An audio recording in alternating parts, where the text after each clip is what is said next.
ইঁদুর এবং নেকড়ে। একসময় একটি ঘন জঙ্গলে একটি আরামদায়ক গর্তে একদল ইঁদুর বাস করত। তারা একটি ঘনিষ্ঠ সম্প্রদায় ছিল, শান্তিপূর্ণভাবে এবং সুরেলাভাবে বসবাস করে। একদিন একটি ধূর্ত নেকড়ে শিকারের সন্ধানে বনের চারপাশে ঘুরে বেড়ায়। ক্ষুধার্ত এবং দৃঢ়প্রতিজ্ঞ, নেকড়ের প্রখর ইন্দ্রিয় তাকে সোজা ইঁদুরের খাঁড়ার দিকে নিয়ে গেল।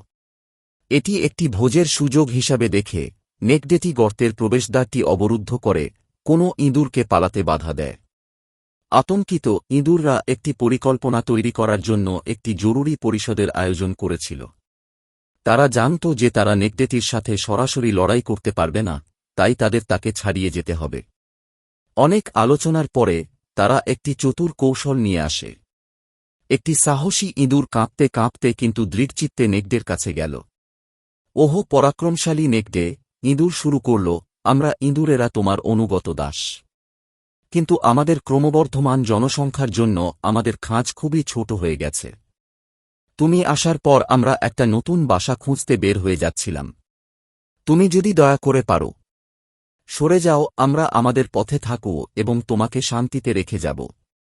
নেকড়ে ইঁদুরের সাহসিকতা এবং আপাতদৃষ্টিতে সত্যিকারের আবেদন দেখে মুগ্ধ হয়ে তাদের যেতে দিতে রাজি হল।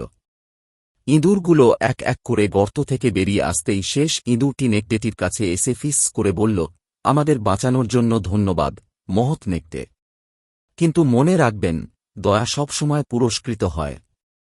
ইঁদুরের কথায় হতবাক হয়ে নেকড়ে শেষ ইঁদুরটি গর্তে ছেড়ে যাওয়ার সময় দেখল। হঠাৎ তিনি তার পিছনের পায়ে তীব্র ব্যথা অনুভব করলেন। নিচের দিকে তাকিয়ে সে দেখল একটা ছোট ইঁদুর তার পশম খাচ্ছে। তাদের পালানোর সময় তারা কৌশলগতভাবে তার পা দুর্বল করে দিয়েছিল, তাকে তাদের তাড়াতে অক্ষম করেছিল। হতাশার চিৎকারের সাথে নেকড়েটি বুঝতে পেরেছিল যে সে চালাক ইঁদুরের দ্বারা বিকৃত হয়ে গেছে।